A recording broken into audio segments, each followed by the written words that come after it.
Hello and welcome to PPC Live The Podcast, formerly known as the PPCChat Roundup. My name is Anu, the founder of PPC Live, and if you're used to hearing advice from PPC experts about how to ensure that we are keeping up with the ever-changing landscape, don't worry, you are still in the right place. But instead of relaying what the PPC experts are saying, I'm bringing the PPC experts to you.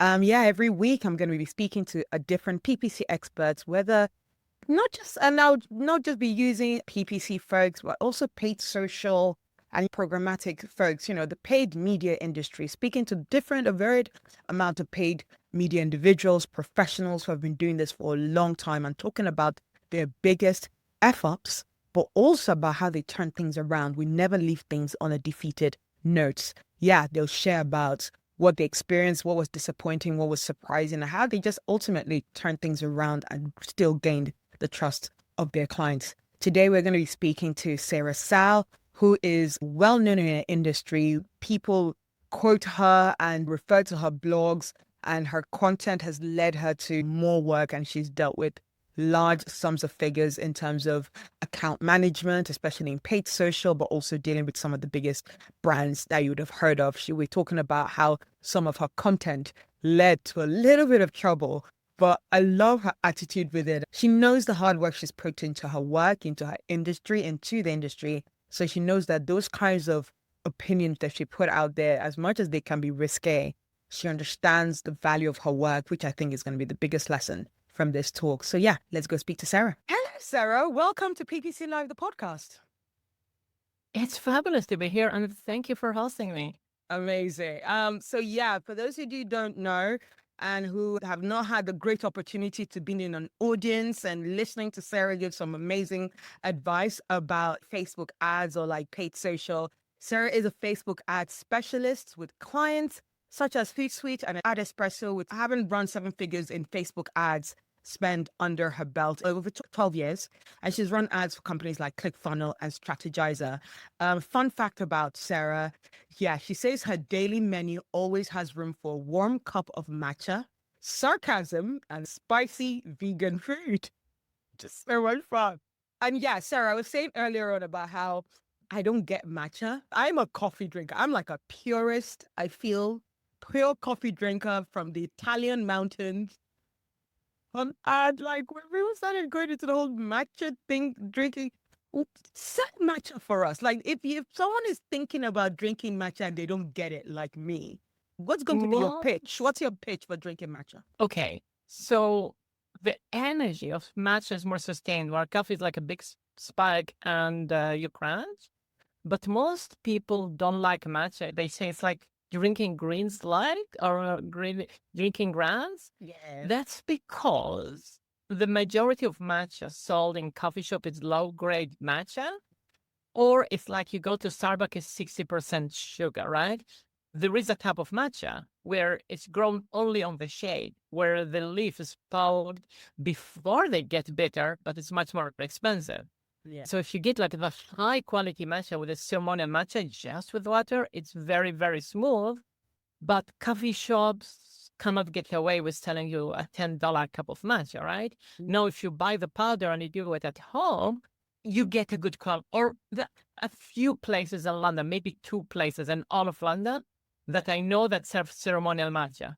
Oh, wow. All the other one, it's like, let's put milk and a lot of sugar and to hide the bitter taste. So it's like, you just didn't get the right type of matcha, I would say. Okay, I've not had the right type of matcha. I would like to be honest, I don't even think I've ever drank matcha. I might be just judging before I've even tried it. So I probably should try it before judging it. So apologies to all you matcha fans and to you, Sarah, that I will give matcha a shot before I come here next time saying that coffee is better. Although I think coffee is better. Anyway, I'm going to talk about coffee. Our listeners are like, what are these guys going on about? We want to hear about the F-ups. We want to hear about mistakes that have happened and how people have turned it around. Because if you're new here, then guys, you've not been paying attention. Listen to all the previous episodes. This is talking about how F-ups turn into our biggest learnings we never leave these conversations on a defeated note. This is all talking about the triumphs that came out of those mistakes and those F-ups. But yeah, we will go. I do appreciate all our guests who come on this sometimes embarrassing journey. Some of our previous guests have been like, oh my God, can't believe I'm saying this out loud. But so really grateful, Sarah, that you're joining us today to talk about the F-up that you've experienced. So yeah, Sarah, take it away. What F-up would you like to share with our audience today? You remember I said on my daily menu is sarcasm. So my mistake has to do with sarcasm. And I would call it the joke that almost totally destroyed my lead generation. In 2022, Apple released their new OS, iOS 14, which basically blocked Facebook ad from tracking user activity, right? Yeah. I wrote a blog post because I'm like, I've been doing ad when Pixel and tracking did not even exist on Facebook. Let me tell you all the lesson of how I navigated, and you could do the same. And basically what was happening was very childish. Like literally what Facebook will buy banner ad in bus station. Yeah. I thought, wait, small businesses, how dare they? They're your enemy. And Apple were like, Facebook hates your privacy, right? And it was like a very childish to say Facebook are in for the money. It's not a charity that care, but like a grandmother caring for small businesses. So in that blog post, I said, this is very childish. It made me think about two drag queens fighting for the last lipstick on earth. Right? And I wrote my blog post really proud. It was a Saturday evening. I posted it on my page. Sunday morning, I get an email from Facebook that my page is banned from running any ads, right? And then the second thing, my page. I have like 5,000 fans. It used to be my lead generation. Wow. And I was really good with organic reach, where I would easily reach 2,000, 3,000 people when I make a post. I mean, people love my post so much. I would go to a conference in Italy by Laura Belgray, like a very famous copywriter. And people say, oh my God, I checked your page. The content is so addictive, how you use humor and sarcasm to explain advertisement. Before I know it, I spent the whole hour reading post after post. And since that day, if I make a post on my fan page, out of 5,000 fans, I'm lucky even if 9 people would see it, right? And my page, it was my lead generation. I actually got like a Hollywood celebrity reached out to me for coaching. I paid multiple sessions. I got clients from it, people, because I put so much effort into the content. People will slide to my DM. Hey, I'm not sure if you're taking client, but I have this health business. Do you run ad or do you do consulting, right? Overnight, a few years of effort because of a joke of sarcasm. I mean, well, the joke is good and I'm addicted to sarcasm. When once in a while sarcasm gets me in a trouble, oops, it's almost like all that effort disappeared because Mark Zuckerberg cannot take a joke. I wasn't asking him. I was saying, continue using Facebook ad, but do this instead, right? Wow. I didn't say fuck Facebook.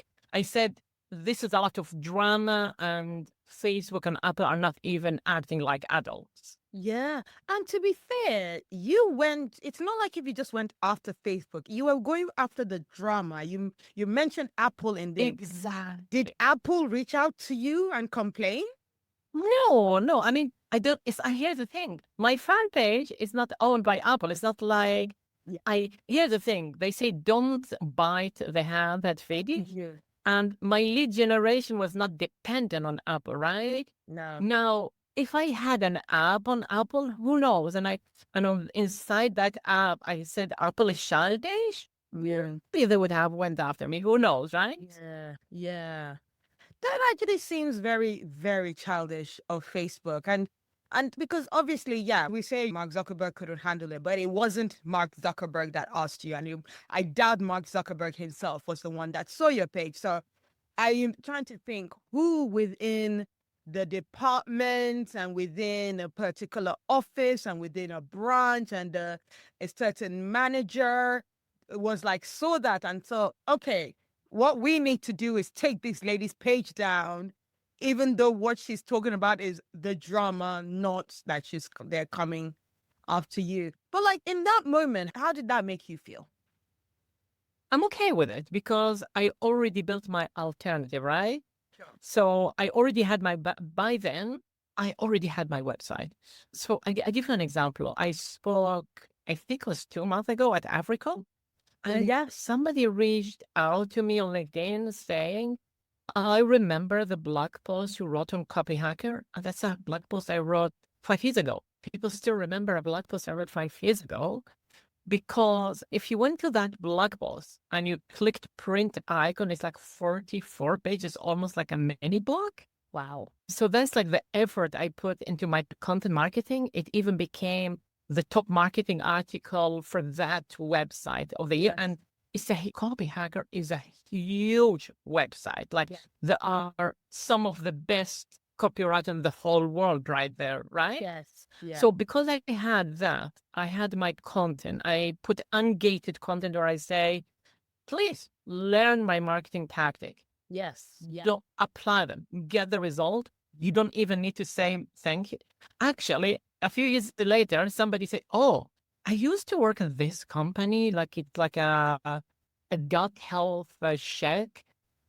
And I didn't know how to write app.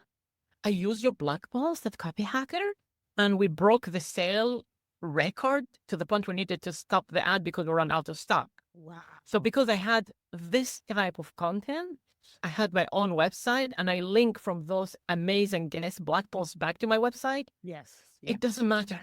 Yeah. Facebook, if you cannot take a joke, please ban me. 2 months later, somebody will contact me via my website, said, Sarah, I want to hire you. So it's not the end of the day. It's not the end of the day. And I think that's and that's a repeated lesson that we get from all the guests before. When those kind of mistakes, when either the client or the brand that is the butt of the joke kind of thing, if they get too annoyed, decide they want to fire you, it doesn't mean it's the end of the world. You can use it and turn it around as an opportunity. If your work is good, if you are an expert in yourself, you can always turn it around. But Sarah, what I think has also been like a nice, and this one I've asked other guests as well, like maybe giving us different examples of possibly things that have happened. Because you've managed accounts, you've managed millions of accounts. And I feel that there's always something to be like, oh, I didn't put either the right strategy live, or I didn't put the right bidding thing live. Do you have any those kind of examples of whilst actually managing an account, most likely very early in your career, something that you did wrong that messed up with budgets? Okay, so here's how I believe in budget. There are people out there who say, if you're not spending $10,000 at least, or pound or euro, whatever currency you prefer, you don't have data. I don't believe in that. I always have very small budget, and unless I have some success, I never increase the budget. I like to give the idea of Kevin Hart. He's a comedian, who would go to a baseball or basketball arena where there is 100,000 people and tell a joke. Yeah. But never ever for the first time. If it's a joke that he never told, he would go to a New York bar where people don't know him. If he noticed people are on their phone and they are bored, he would never tell that joke. Yeah. He would rework it. Yeah. And when the perfect stranger start laughing, he said, I go and I put it on 100,000. Yeah. So I didn't make a budget mistake. I might very early in my career, when Grammarly didn't exist and AI didn't exist, made spelling mistakes, right? So I did an ad for permaculture, which is in agriculture. Yeah. And one of the content was, you cannot use your cat poo as a fertilizer. And I forgot to put the nut in it, right? So I said, you can. The amount of people who said this is not true in the comment section saying you'll get diseases was a lot. But I look at the ad and like, we're getting leads for $1. This ad is doing well. And basically Facebook said, oh my God, people are loving the ad and the engagement is amazing. That I'm like, I'll keep it running. The client noticed it. I said, not a big deal. but please hire somebody to do so. Since then, I always hire somebody to do the editing because always having two eyes on something is better.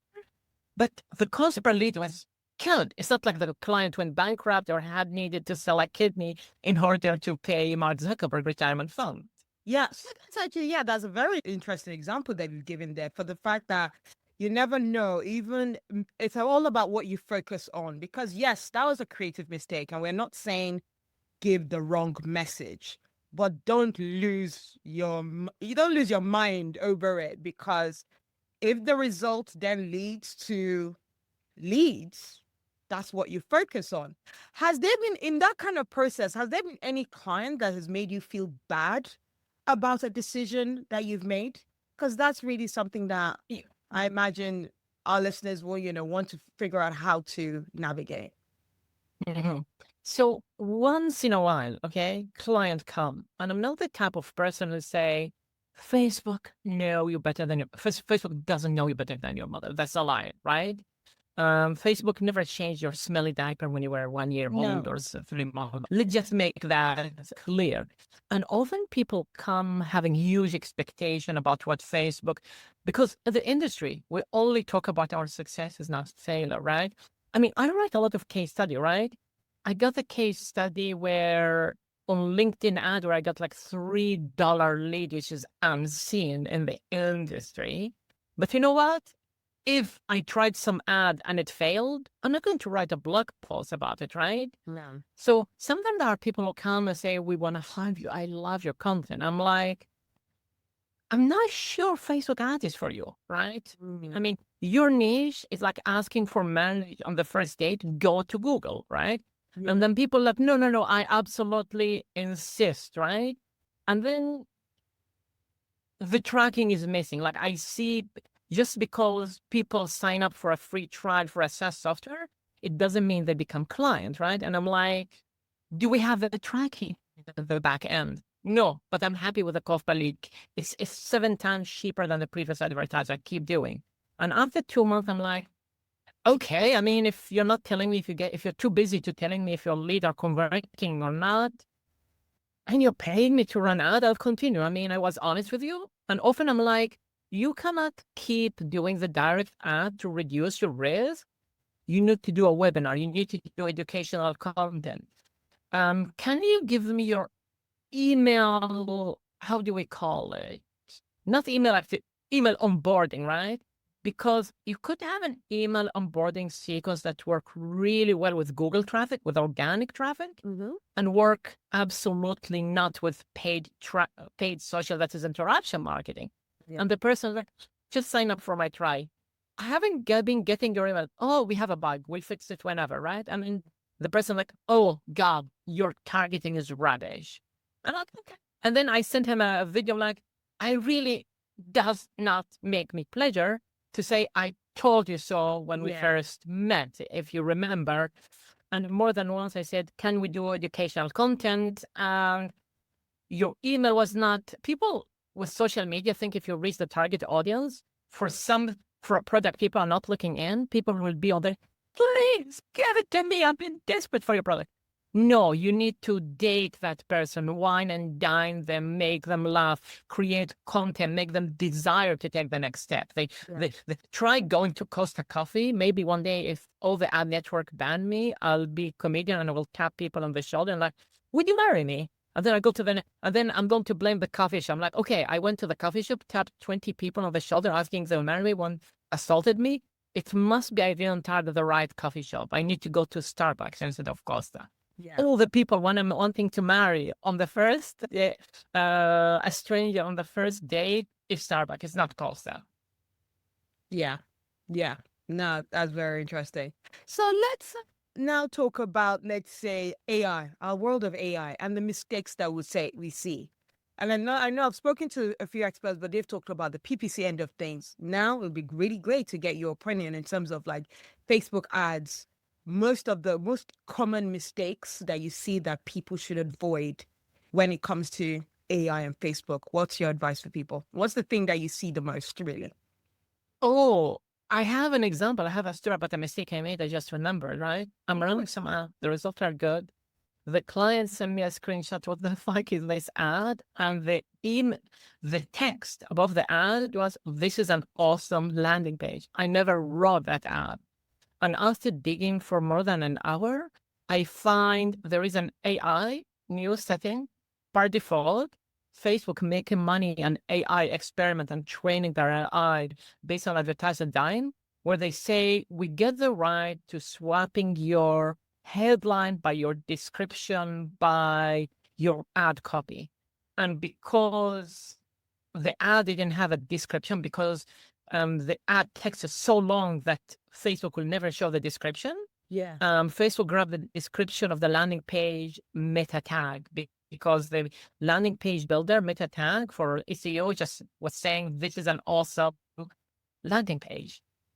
And now when I create an ad, I literally waste maybe 20 minutes turning off every single AI thing that Mark Zuckerberg want to shove down my throat, and you turn it off. Are you sure you want to turn it off? Like sitemap, tell us why you want to turn it off. Because I'm promoting a webinar and there is no value in sending traffic to the FAQ or the About Us page, dear Mark. Stop shoving it down my throat like if I'm a goose being fed for foie gras. Yeah. So, and I think what happened with AI, a lot of advertisers are going to sound like each other. In the sense that you're advertising something and it only takes you 1 second to generate 10 ads. People will look at your ad. They would look at your competitor ads. And they're going to go, this is the same. Why you? There is nothing unique about you. One of my case study on, if people opt into my website, is a course, a $2,000 course that I got the client 1,280 ROI. And I literally interviewed the student who took the course one by one. Imagine a 50-minute to 1 hour interview. I spent 10 hours of interview before I even wrote one line of text. But the ad was so persuasive that a friend that I brought on that project, because she was broke, she needed work, she needed case study, she ended up going to her father and borrowing $2,000. She was never meant to be a client. Wow. But by reading the ad, it was so persuasive. And even people in the group said, I wanted to buy the course. I like the webinar, but I thought $2,000 in this economy is too much. And then I read the story of one of the students and I'm like, okay, I'm going to do the jump. And the unique thing that AI cannot replicate, you are a company or an entrepreneur or a business owner. You have clients you served. Those clients have unique story. I could promise you there are so many business owners that don't know what impact their product service is because they never ask the client and they never bother to have a one-on-one interrogation with that client to get the best copy. And the beauty of that, you could use that material for your sales page, for your email, for your organic social media, for maybe even if you print things on a paper, you could do it. So this is like material that gets recycled 500 way. And it takes a lot of crazy amount of time, right? Yeah. But I do coaching a lot for LinkedIn ad, and I see people paying $50 per click. I got $3 per lead, not $50 per click. But how I get it? If I skip all the research, market research part, interviewing people, like knowing what makes people emotional, the thing that make a business credible, the price my client will pay is $50 per click and $500 per lead. Yeah. So would you advise Facebook advertisers to be turning off all AI? Are you saying that literally if you're going to use Facebook, don't use any AI? Or is there like unique cases where you'll be like, yes, use AI in this way? Or is it for you, no AI when coming to Facebook? Some where basically they would crop your image based on the place, or maybe they will take a static image and move it, right? But when it comes to the ad copy, yes, you could include it, but read it before you automatically do it. It's like a lot of the settings, like they put music behind an ad, right? And their argument is 80% of businesses keep it on, right? Ignore the argument that businesses who turn it on get 50% cheaper cost per lead. And that argument is like, yes, I have friends that sniff cocaine in a public and a dirty public bathroom. I'm not going to do the same, right? Just because somebody have done something, it doesn't mean I'm going to do something. Yeah. And I'm like, what is the argument for the music? Yeah. Okay, let me pretend I'm trying to sell it. Would somebody see an ad, love it so much that they start twerking in front of the ad? And then somebody, a colleague, will go, hey, James, what are you doing? My God, have you listened to that music? And then now you have 20 people twerking, and then CEO come. Why is 20 people twerking? Oh my God, this is a B2B ad. I need to buy this product. This never happened, right? Yeah. Facebook, if you want me to put music and your AI, give me case study that it made leads cheaper. Don't tell me 50% of other people are doing it. 50% of people got drunk and shot themselves. I'm not going to do the same thing. Yeah. Just because somebody else did it. Yeah. No, that makes perfect sense.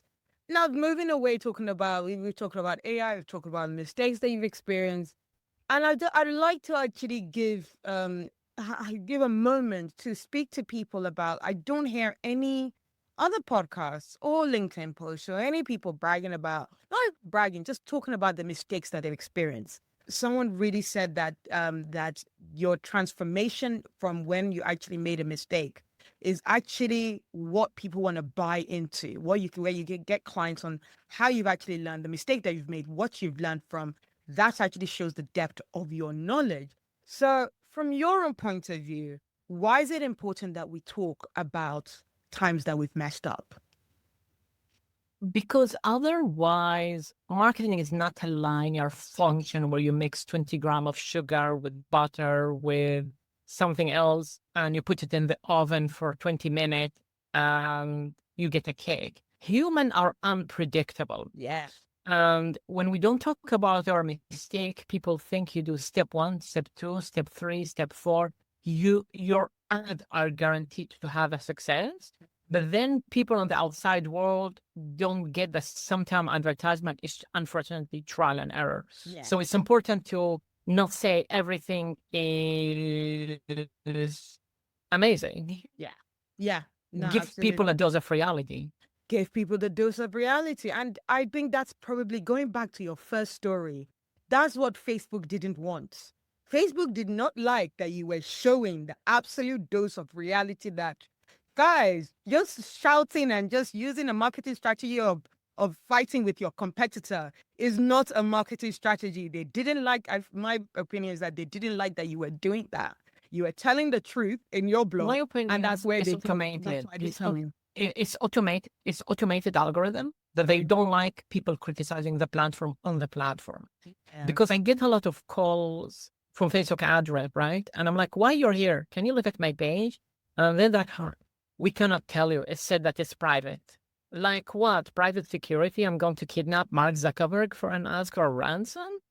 And since then, they call me. And to be honest, if Facebook ad rep call you, their page is like, Mark Zuckerberg is worth only $250 billion. Would you want to make a donation to his retirement fund? To the point, I never consented them calling me. And if they're not going to fix my page, what I do now, I'm like, can you please talk to my colleague who expects your call and is excited? Your name is Chaleur. People who speak French know that's code for cat in heat. And I give them the police station phone number. Or a few times I tell them, I give them the number of an adult shop, an adult rated shop, and I tell them to ask for a dildo. Oh, fine. And now you have like a Facebook ad. Hello, can I speak with a dildo, please? This is it. And okay, they stopped annoying me for a while after I did this. Oh, Lord. Yeah, I'm sure they'll stop doing that now. Sarah, it's been so great chatting with you. And this has been such a great journey of like talking about mistakes, what the industry is doing. And yeah, that whole no marketing strategy is a cookie cutter. None of it is a recipe of, baking something and everything comes out. So let's be more generous in terms of talking about what's going on, what our trial and errors have been, because that's where the biggest learnings are. So yeah, thank you so much for that, Sarah. Before we leave today, I also like asking one non-PPC question, non-Facebook, non-digital marketing question. If your career was a movie, what would be the title? The King and the Clown. Okay. So it's the exact story of what we talked today. So I think it's a real story, or maybe not. So it's a Korean movie where there are clowns, it's 500 years ago, who were making money, making fun of the king, till the government noticed and they arrested them. And said, this is committing treason. How dare you make fun of the king? And as they're being arrested and about to be flogged, somebody say, wait, this is not disrespectful to the king. Let us make the joke act, the theater in front of the king. And if he laughs, we're innocent. And then somebody who was from the royal court, they said, are you stupid? Okay, do it. But if the king doesn't laugh, you're going to get killed. It's death penalty. And basically, they, by pure luck, they went in front of the king and he laughed because they're making fun of his mistress, not of him. Yeah. But I'm not going to tell Facebook, please let me make a joke in front of Zuckerberg, and if he laughs, I have my pay, because I have the alternative. I'm not, and that's a lesson of marketing. Yeah. Don't wait till you need another channel before you make another channel work for you. Yeah. And I've seen it with many advertisers. 100% of the revenue come from one channel. And I couldn't say it enough. Make LinkedIn work for you. Make TikTok work for you. So in case Facebook, I've seen hormonal imbalance ad get banned saying it's X-rated material. And the ad was talking about insomnia. Right? Oh, wow. And now they couldn't run ad and they lost revenue. And I'm like, okay, people at Facebook, what do they get on? What type of fetish do they have? Do they look, you haven't slept for 48 hours? My God, your eyes are so red. I mean, do people inside Facebook get on by sleep deprivation? Nah. You get the point about why don't depend on one traffic source. Don't depend on one traffic source. And yeah, the name of your career movie would be The King and the Clown. Nice, lovely to picture. Yeah. Before we leave today, Sarah, where can people find you to hear your amazing, truthful, sarcastic joke content to follow? My website, you could just Google my name, or my website is Sarah with an H at the end, -sal.com. Sarah-sal.com. So yes, go and find it. Are you on LinkedIn as well? I am on LinkedIn. I am very active. I took my sarcasm from Facebook to LinkedIn. Lovely. Yeah, exactly. Yeah, since Facebook doesn't seem that they can handle it. Anyway, thank you so much for that, Sarah, and thank you for being on the show today. Okay, it was my pleasure. Awesome. Thank you so much, Sarah, for sharing that very honest, and I don't think I've heard a more honest one where Sarah was just honest about just not caring about whatever Mark Zuckerberg wanted. If anyone's doing a search for Mark Zuckerberg, I'm sure I'm going to be very, very good in terms of when I do the transcript, share the transcript, the keyword research. We'll pop all of this up and say anyone that searches for Zuckerberg, I'm sure this podcast will come up in the search results. So look out for that. So yeah, honestly, I think a big lesson there is to be confident in your work and know that the work that you're putting in, so that even if it seems like the likes of, you get the attention of Facebook or Twitter or, LinkedIn folks, you're doing something right. And if your customers know where to find you, if you create your space, your niche, wherever it is, whether it's on your site or whether it's on a different platform, you have nothing to worry about, really. So yeah, remember, it's all about your personal integrity and knowing who your customers are, who your clients are, and making sure you speak for them and to them. So yeah, for all the information and the full transcript, not just the show notes, you can go to podcast.ppc.live for that. Of course, yeah, our update for PPC Live, by now it will be less than a week whenever you're listening to this, or it might even already passed if you're one of those that listens to the episodes way after it's been released. We would have done our 3rd year anniversary celebration. But like for those who are listening to this before the 31st of July, there is still time. Go to ppc.live right at the top. You'll be able to get your tickets for the event, really only 50 quid. That is cheaper than any event going on out there for 3 amazing speakers. And we've actually got a guest from the US who released this research about hidden search terms and how they're negatively affecting your performance, and the whole preaching from Google about how it's all because of privacy, how that doesn't really have too much of a leg to stand on, because all these hidden terms, they're mostly the ones that are not performing well and they're hidden, so we can't really use them as negative. So there's something really sketchy going on with that. So Colin Slattery from Tycoon Digital is in the UK for the summer from the US, and he's going to be joining us next week to really get under the skin of what this research is about, what we should be doing about it. And yeah, any tips, even from the audience will be really great. So we really want you there as well. So yeah, please go to ppc.live for our event happening on the 31st of July. And before I leave you as well, I'm delighted to share that I'm doing PPC mindset coaching. So this is really to help you to build the confidence of taking charge of your career. And that doesn't mean that you're an entrepreneur or you've got a side hustle or something. You can be the kind of person who knows where their career is heading, even if you're working for another company. And I'd love to share that with you, share that knowledge with you. So if you go to themarketinganu.com, you can book me for a free 15-minute discovery chat. And it's going to be a weekly call we'll have over the space of 3 months. That'll cost about $2,000. So go check that out at themarketinganu.com. So I hope that you've enjoyed the show, and I look forward to bringing more PPC F-ups and triumphs next week. Thank you. Bye.